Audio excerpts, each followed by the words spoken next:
Hey, Dr. Greg, Dr. Grego, everybody's making me bust up today. That's good though. Laughter is good medicine, right? Bernie Siegel, I think that guy, a medical doctor, actually cured himself. He said just from laughing, right, with all the non-stress hormones, the feel good, serotonin, dopamine. But that's not what we're talking about. What we're talking about today is this is important. This is important. Are you ready? I'm gonna give you a quiz, right? This is our go-to patient, one of our go-to patients. We have a couple here for next time. So we're talking about type 1 diabetes. Type 1. And we're not talking about someone who's had it for a while, that's been on insulin for a long time, because they can look just like a type 2, right? But type 1s, you see those shit comes in? So that's what a type 1 looks like. Honestly, if you ever looked at a type 1, a newbie, someone a novel type 1, we call them novel type 1, then they're very thin, almost emaciated thin, right? So stay with the point though. Here comes, this is important. This is important. So shut everything off. Y'all focus with me now. Here's what happens is, will you let him know too that I'm recording right now? Well, thank you. We have a lot of people in this clinic. So I'm doing my best. Just work with me. Okay, here we go. So type 1 diabetic, very, very thin. Very thin. So let's say the type 1 diabetic goes ahead and they eat donuts. They eat donuts, right? And what happens to their body? What would happen to a type 1 diabetic?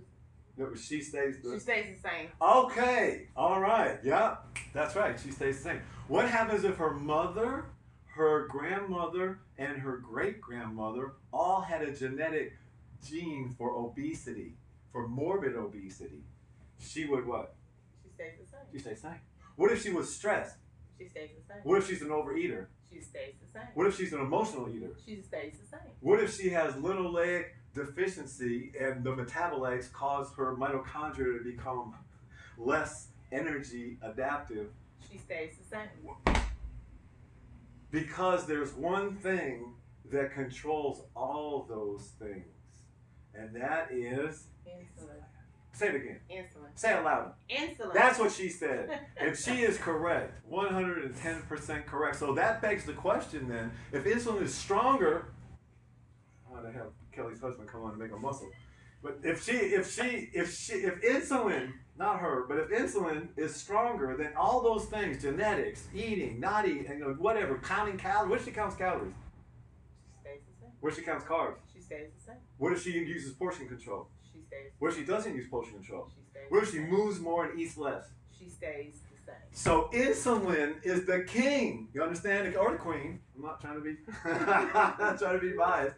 But the point is, insulin. So why? Then that begs the question. The question is, why would we talk about anything else? Why would we look at anything else other than insulin?